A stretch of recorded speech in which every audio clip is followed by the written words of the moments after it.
Yeah, this is another episode of the Chamber Pod. This one will be interesting. This one will be very interesting.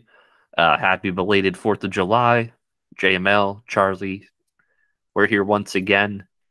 This is about our 11th chapter of this podcast. Really? Around. Okay. Probably 10th at this point. Thanks for the support.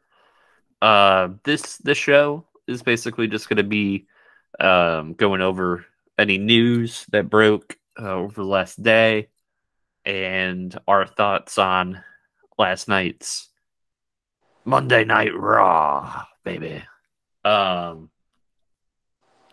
so Charlie, now I know who the Irish guy is that's always on the pre-shows. Who's that? Kevin Patrick. Okay. Kevin Patrick, much better than Jimmy Smith. Can Jimmy Smith now just disappear off of commentary? Who's probably out celebrating the 4th too heavy? They're like, yeah, Jimmy's on vacation with his family. Yeah, sure. Yep. Likely story. They start off their, normal tribute to America video package for 4th of July. They announced the Mysterios will face Judgment Day, Becky Lynch against Asuka, no holds barred, and Street Profits will team with Lashley to face Alpha Academy in Theory. They're going to spotlight Liv Morgan, blah, blah, blah, blah, blah. Basically, that's the opening. You text me. Maybe we get a Dominic heel turn. We'll discuss that. Raw opens up with the new United States champion, Bobby Lashley. I mean, at this point, it makes sense for him to have the U.S. title, considering it's the highest ranking title on the show, and he's coming off of being, Universal champion and everything. So, yeah, I mean, not Universal, WWE champion. We get the cookie cutter Bobby Lashley face promo. You could tell me and sell me on it all you want. I think Lashley as a heel is 20 times better than face Lashley. He is, like you said, he's very cookie cutter as a face. He said something interesting. He said it's the man that makes the title, and there's not another man in the division or any other promotion that can beat him for that title. I found that line actually very interesting. What do you think he was getting at?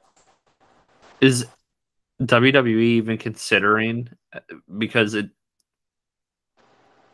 Vince is kind of halfway out right now. Do you think Steph and Triple H want to have like a interpromotional thing with a different company? He could have been teasing that. Who would they rival? Who do you believe they would rival? I don't know. Maybe I think it would be best for both companies. Like if AEW and WWE actually did something together.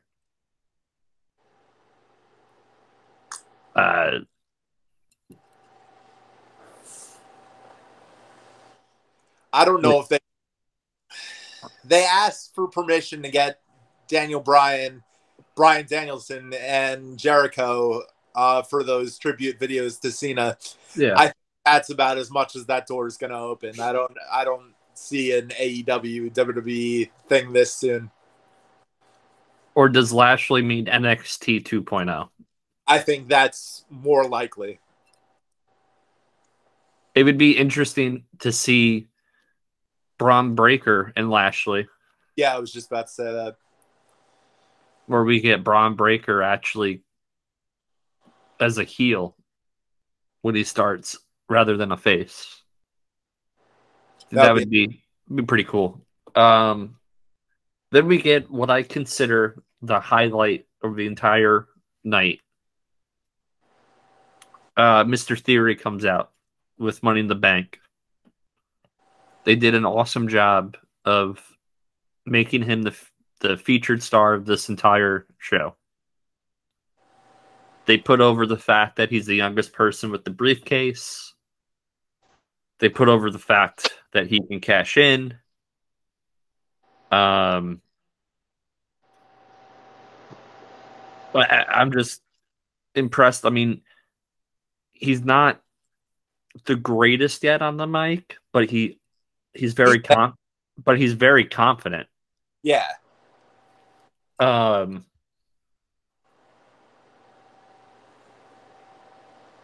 What do you think, man? Theory, this little thing with Lashley. Obviously, it's setting up a rematch at SummerSlam.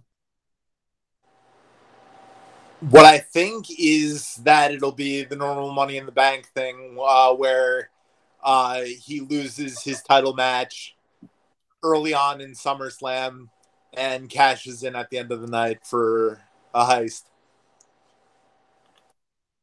You think they're actually going to do that at SummerSlam? I think so.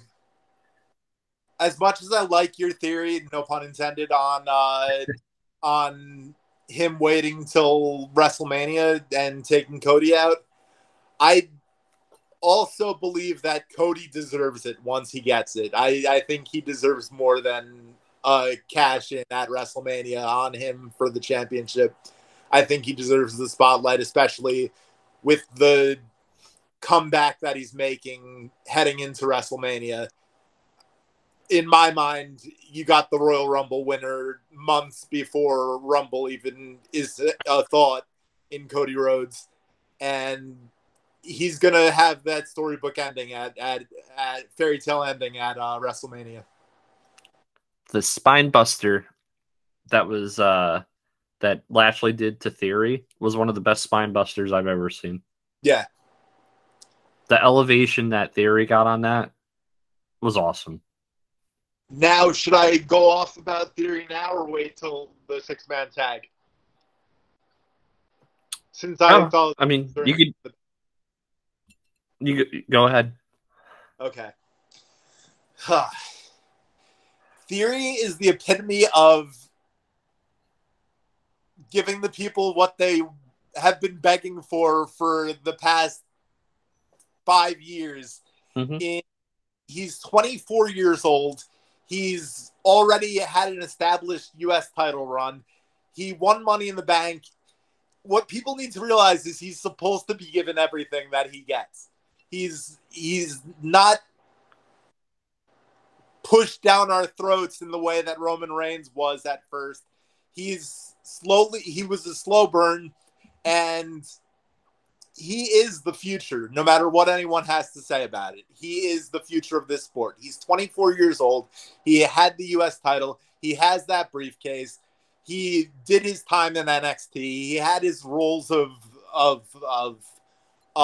short run in the WWE when he filled for Andrade at WrestleMania. He's 24 years old. He's built like a champion. He's everything that Vince wants in a champion. And he's going to cash in at SummerSlam. I just don't know he's a sleazy heel. So even if there is a rematch at Clash at the Castle for the championship, he's going to find a way to get through that. Also, unlike Roman and some of the other guys that they've pushed to the moon, at least with Theory, he's lost some matches. Yeah. And he's going to have the Money in the Bank curse of losing at SummerSlam. And then he's cashing at the Night's End when both Roman and Brock Lesnar are at their weakest, no matter who wins. Because that match is going to go, 25, 30 minutes of last man standing. And you're going to see a heist. You're going to see a heist at SummerSlam. What I don't understand is you get people on the internet bitching to bitch about Theory winning, being put in the Money in the Bank last minute. That's what he was supposed to do. It wasn't like everyone was down during the match, and they go, "Here's Theory," Yeah.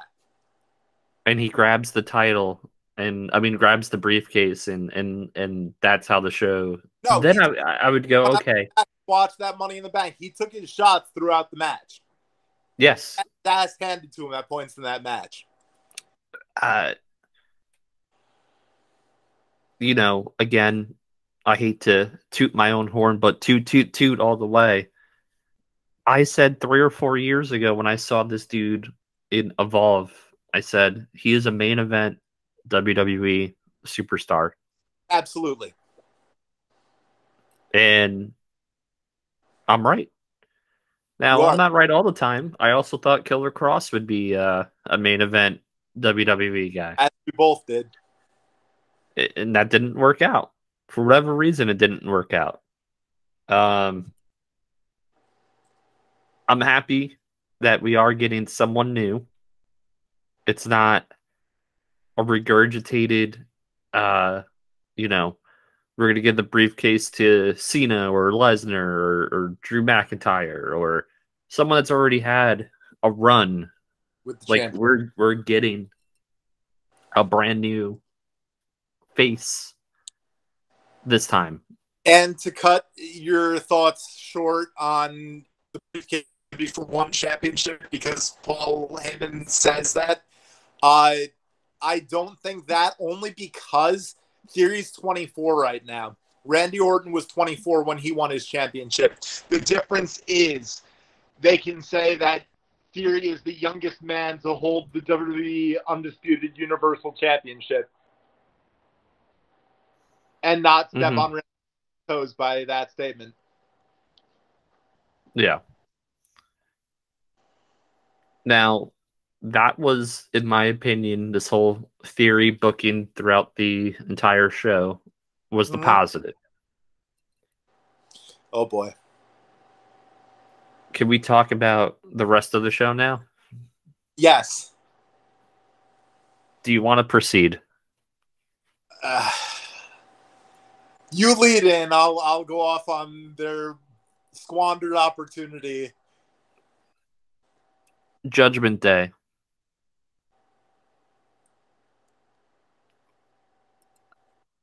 Dead on arrival. Hopefully, SummerSlam can bring back some establishments to Judgment Day. But last night, you had the stage set. You had Dominic and Ray in San Diego, and you couldn't pull the trigger on turning Dominic heel.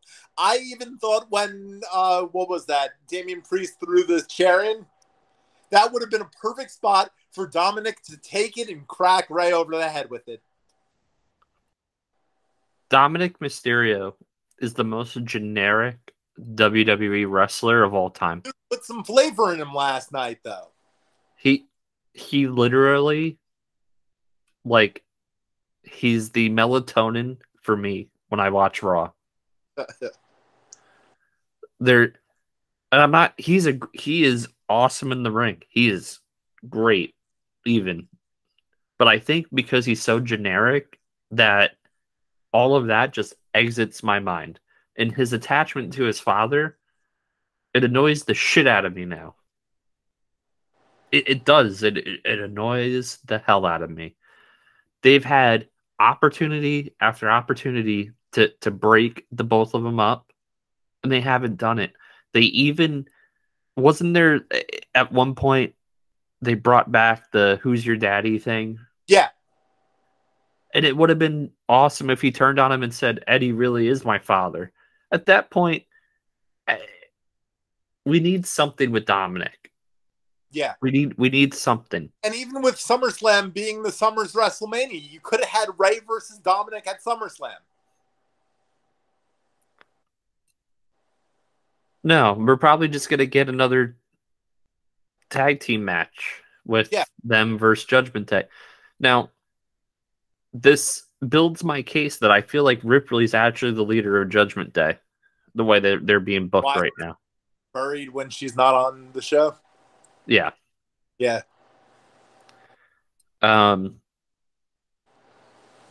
They did the whole. I mean, I love Eddie Guerrero. Don't get me wrong. But why is Ray in San Diego, which is Ray's hometown? It's not Eddie's hometown. Why is he doing that, the chair spot? It gives nothing to the Mysterios in their own hometown. If they were like in Texas, where Eddie was from, that would make sense. This is in San Diego. This is where the Mysterios are from. A dual 619 would have made more sense. Yeah. People on the internet freaked out. Finn Balor, long pants. What's your stance on the long pants with Finn Balor? He needed the repackaging now that he's in Judgment Day, and I was a little thrown off by it when I first saw it, but I'm not going to lose my shit over it. It's a repackage for a new group, for a new look. Now, I don't understand why they have the Alter Bridge song as their song still. That's such an Edge thing, yeah. They should have just got another new song for Judgment Day. And speaking of Edge, Edge is definitely the one with these vignettes. Oh, yeah. You got Jeff Hardy's armbands. You got the Latino Heat license plate. Kurt Angle's medals. Angle's medals. It's Edge. It has that eerie Edge in the City thing to it, like when he debuted. So why did they kick Edge out of Judgment Day if he's going to come back as like Goth Edge again? No clue. If this doesn't lead to Edge coming back and we at least get a match with him and Finn Balor, none of this makes sense to me. And you got to do that at SummerSlam. Yeah, so which is up soon. 25 days from now is SummerSlam. Because they got a wild hair and said, we're going to do SummerSlam at the end of July. It's usually in August. Usually end of August. Okay. Let's continue. Let's mosey. Any thoughts? Judgment Day, the Mysterios. Any other thoughts here? No. It was an opportunity and they ran with it. It was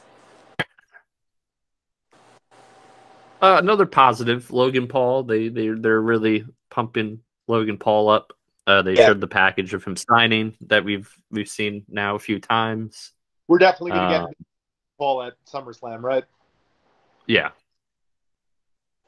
Oh God. We've talked about this. The 4th of July cookout. It's your average hokey holiday WWE segments. Now, we talked about Theory winning the Money in the Bank, right? Yep. You know who we forget won a Money in the Bank? Otis.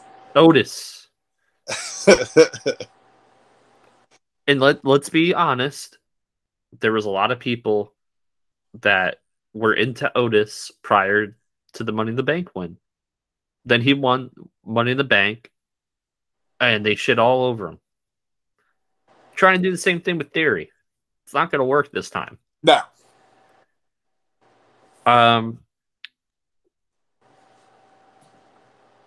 I feel bad for every single WWE superstar that had to partake in this cookout.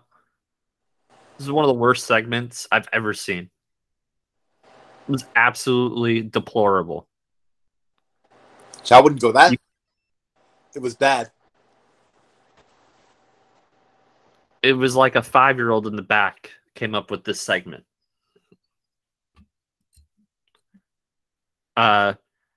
Basically, the two fat guys challenged each other to a hot dog eating contest. Otis and Dawkins. Because you know what? They're heavy set, so they probably like to eat a lot of hot dogs.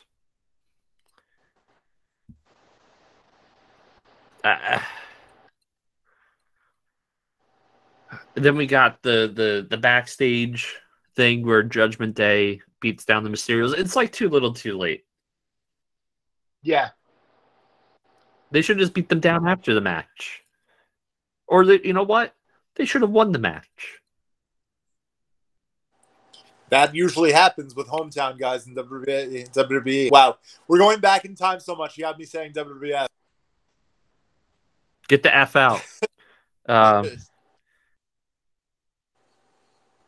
You know times are tough when AJ Styles can't even get a full entrance. Yeah.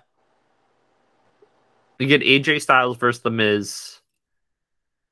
And finally, Ciampa has some sort of direction, which I hinted on a couple of weeks ago. It looks like he's formed a partnership with The Miz. Yep. How much you want to bet next week the beard is off of Ciampa?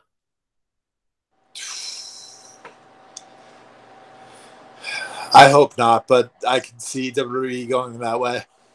And Miz will be like, that beard isn't for celebrity. Like, you can't be a celebrity with that kind of beard.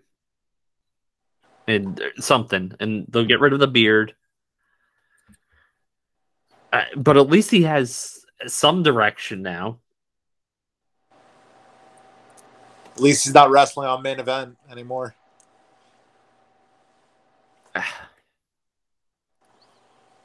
I feel bad as I feel like Ciampa's sticking around because he pretty much knows if he plays his cards right, he'll be like one of the lead trainers in NXT. Oh, definitely. AJ Styles has no direction at this point at all. Like, nope. At all.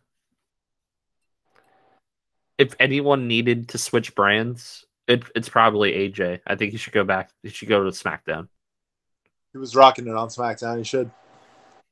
Especially have all these crossovers. I could easily see AJ Styles going over to Raw one week, going over to SmackDown one week, and being the face that built the place again.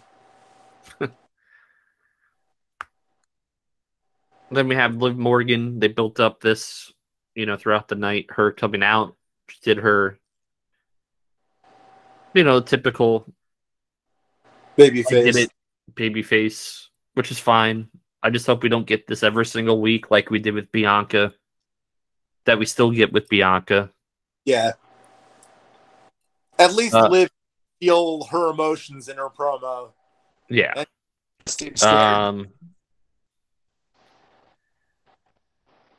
And then this leads to a tag team match. So you had Natalya come out, you had Carmella come out, then you had Bianca come out. This division has so much talent, and they can't book this division at all. No. I'm confused of who's supposed to be the number one contender, who isn't a contender.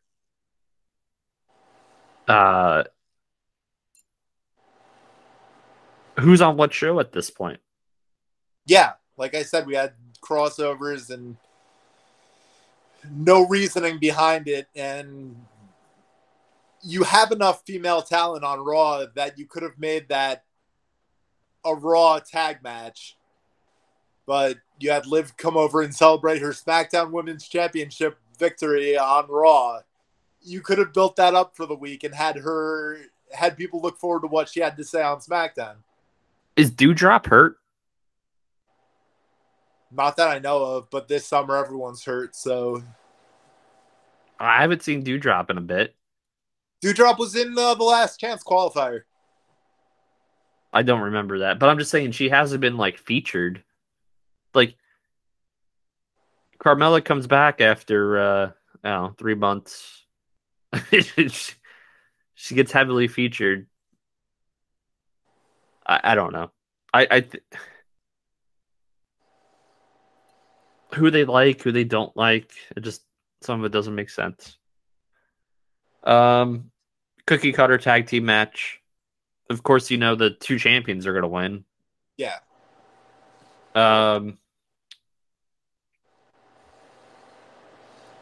Ezekiel grabs a hot dog at the cookout. He's got the ketchup bottle. He's not paying attention. And he squirts the ketchup over someone off screen. You can't see who it is. My first thought was, oh, it's going to be Kevin Owens again. Because we haven't seen Kevin Owens. I'm telling you, Owens is injured from that steel step drop he took. It was Seth Rollins. Now, remember how I said, and we've both said, Seth Rollins could turn anything into something, and he did with this one too. It's just unbelievable. He gets ketchup all over him. It was the most entertaining part of the entire cookout segment. Leads to the match, Ezekiel, Seth Rollins, solid match. Seth goes over. Why does Ezekiel give me like Ultimate Warrior vibes? Probably because of the armbands. Probably the armbands.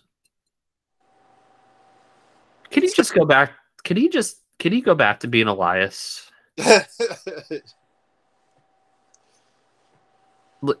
I love the versatility, but if it's not broke, then don't try to fix it.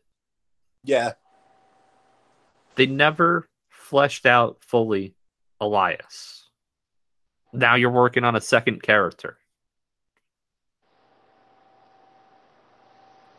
Elias is more over than Ezekiel will ever be. Ezekiel is the Cactus Jack of the Dude Love Mankind variety. We haven't seen Elrod yet.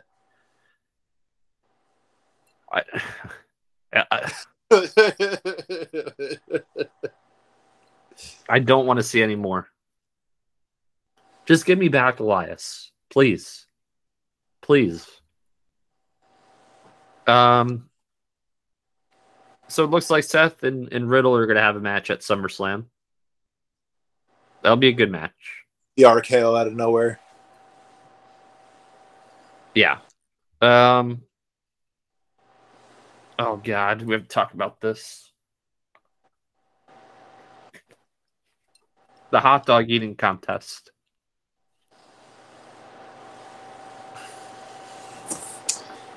Your turn. So you have Dawkins and Otis. Otis ate 23 hot dogs. But then, out of nowhere, off camera, unbeknownst to everyone, Akira Tozawa ate 48 hot dogs and won. This was definitely a play on the whole Kobayashi Nathan's hot dog eating contest. Now, if you remember before Joey Chestnut, Kobayashi was the grand champion of hot dog eating. So not only do they make fun of fat people, but now we're getting Asian stereotypes as well brought out during this segment. God bless America, huh? WWE.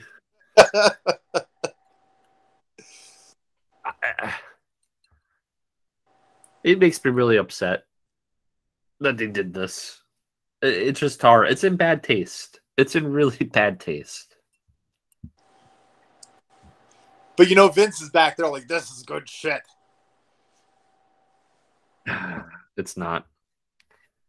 We get the 6-man tag match. We get the 6-man tag match. Entertaining until the end.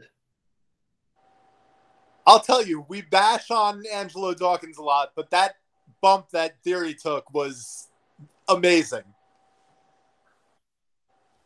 Yeah. I don't know. He's just Tez is just a star, though. Like, he's a naturally gifted star. Of course. So, of course, Otis, the heavyset guy that ate all the hot dogs, throws up all over his tag team partner after the match. Was this necessary? Just rewrite that Matt Hardy promo. It was not entertaining in the least. No. I can never take that tag team serious again. No. It's over. It's over. And now, does this make Otis the throw-up guy now? Does he just throw up all the time? We'll see next week. Is he puke? Is he the new puke? Draws 2.0 here. I don't think so. I don't think they're going to keep him throwing up. I mean, the people that watched last night are the ones that should be throwing up. What a disaster. Speaking of disaster, I love R-Truth. Love him. First ballot Hall of Famer in my eyes. Yeah. Comes out as Uncle Sam. Because he's the guy that's willing to do this stuff. He's Vince's right-hand man.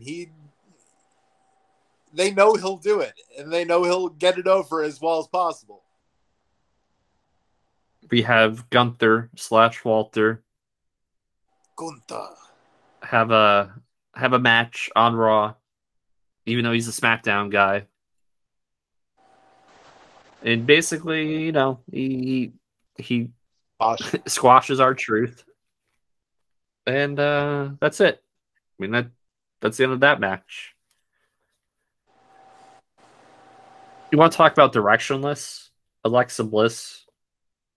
Why the hell does she still have that doll? Couldn't tell you. Lily's my only friend. Okay. Cool. I thought you weren't psycho anymore, but apparently you still are. But you're not. But you might be? But you might be.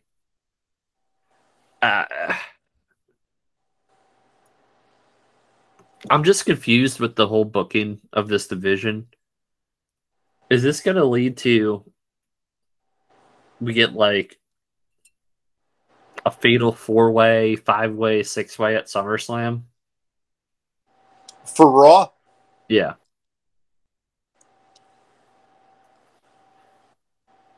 Most likely, because you're going to have Becky Lynch say she's back on her winning streak and she deserves the championship shot. You have Alexa Bliss talking about miniature women's championships for Lily.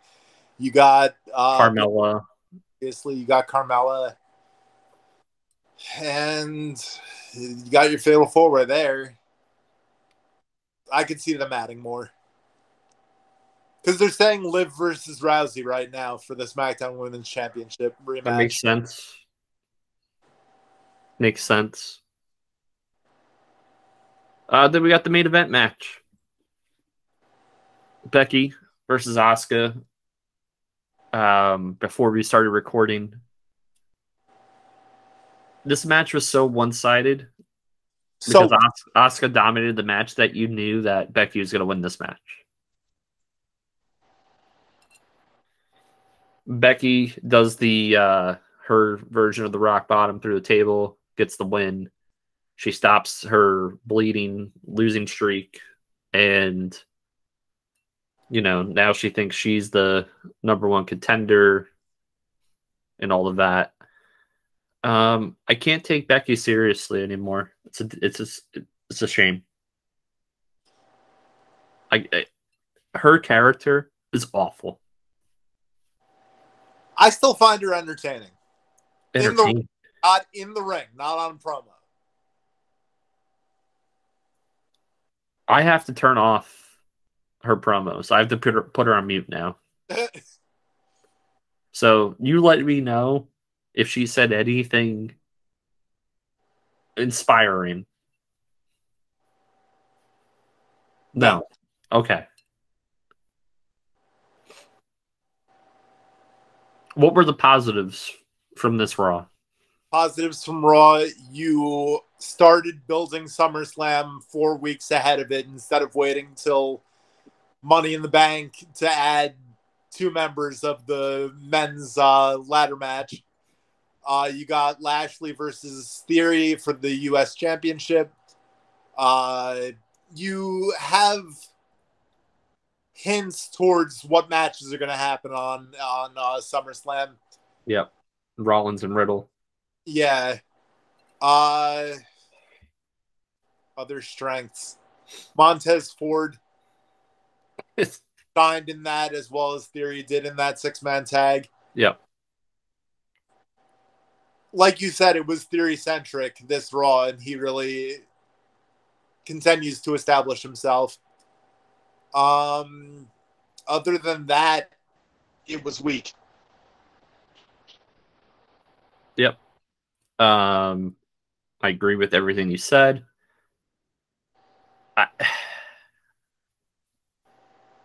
We need Ripley to come back.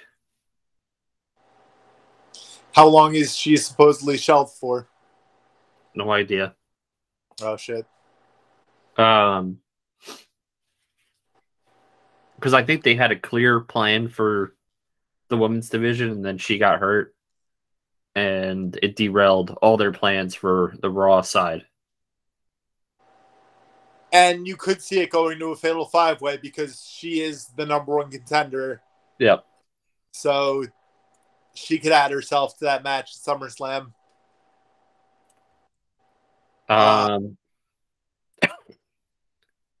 Hopefully, after SummerSlam, we get a parting of the Street Profits. I hope so. I really hope so. What would you think about a Theory Montez Ford program? That would be awesome. But I don't know if they'd pull the trigger that soon on Montez Ford as a monster heel. Yeah. Well, my brain is trying to wrap my head around that Raw still. If you guys have comments, you didn't throw any F-bombs. I can't. If you guys have comments, you think I'm crazy, that was, you guys thought that was a good Monday Night Raw, or you disagree or agree with what we said, the comments mean so much to us. They mean more than the likes, to be honest, because we appreciate the feedback. Charlie, anything to add to what I just said? Shares are also important. Shares are important. Tell your friends, is what I always say. Also, in the description box is the link tree for all the other socials, including our TikTok, which is doing pretty well as well. Yeah, I mean, we're going to sign off now, as usual. Good night, and good luck. Thanks for tuning in. See ya, probably in a day or two. What do we have coming up in